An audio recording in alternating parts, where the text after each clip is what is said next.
So non-PPR league number one player is still Justin Jefferson?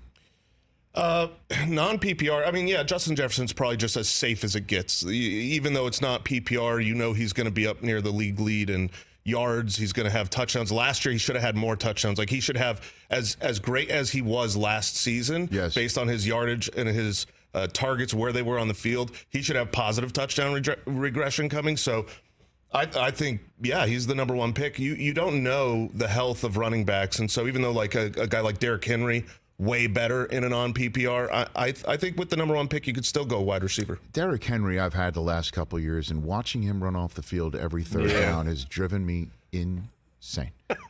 As if his backup makes things better ever. Right. Like, just the fact that he's standing there would mean so much, I would think.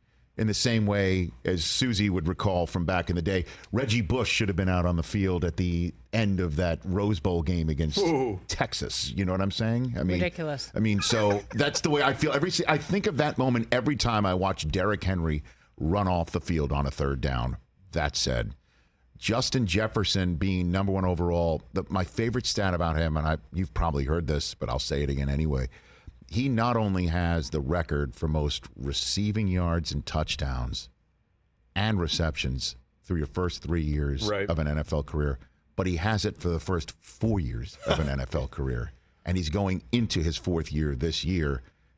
He may be the greatest wide receiver in the history of fantasy football. Would you throw that out there now? He certainly could develop into that, but you know, football is crazy. When you go back and you think about, like, if you were to go back and look at your fantasy lineup 3 seasons ago, you'll have names where you're like, oh yeah, I forgot, you know. And there was one point in time where Odell Beckham was going to be that. He was the next Jerry Rice. It was done. Yeah, it was over. He's the greatest wide receiver of all time. Then injuries happen and life moves on, and Odell Beckham is now, you know, he hasn't been a top 12 wide receiver since 2016 or something. It's like it's almost a decade. You just don't even realize that. So McCaffrey's the first running back off the board? Yeah. Okay. McCaffrey's the number one guy for me. He just the situation for San Francisco is perfect. He's probably like the number 2 target in the team for the team. Debo is probably still number 1 there. If you look at the like the target breakdown for those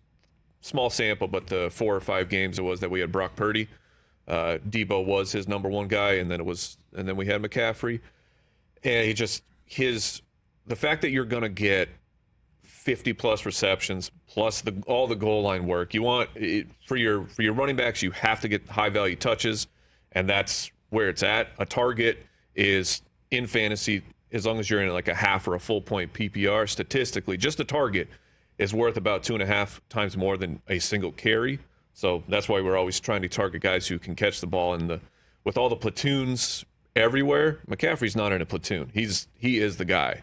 And what about Ekeler? Is he second off your list, or you go Derrick Henry there? Where do you go here? I know Mike is not as into Ekeler, but I'm just a little worried. I still have Ekeler as number 2. There's only a handful of guys that will catch the ball or at least be targeted like 100 times. And then actually, right now for me, after Ekeler, it's the rookie. It's the sensation. Yeah. It's Bijan Robinson. I'm fine taking him in the first round.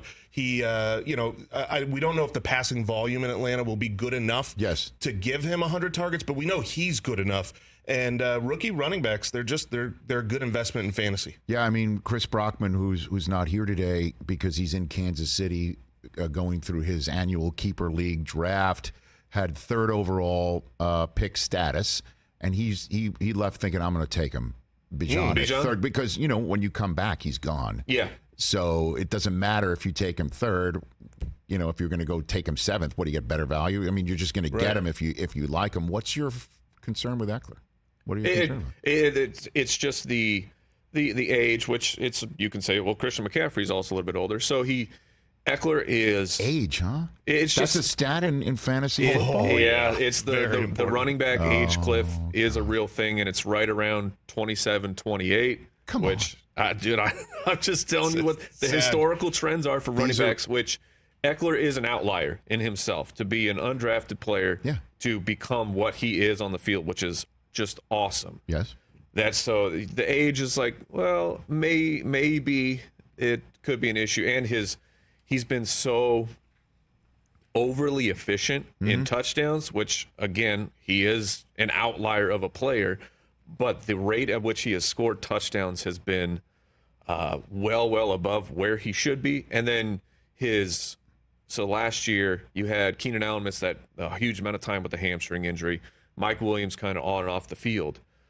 In the games where he was playing without one of those guys, his target share is just catapults way up. And then if everybody's actually healthy, which right now everyone is, and you kind of presume you got to hope that guys are going to stay healthy and plan for that, his target share was a little bit lower. So it's not like I'm out by any means on Austin Ekeler. I've got him, I think, a spot behind Bijan. All right. Catch the Rich Eisen Show every single day on the Roku channel, 12 to 3 Eastern, for free.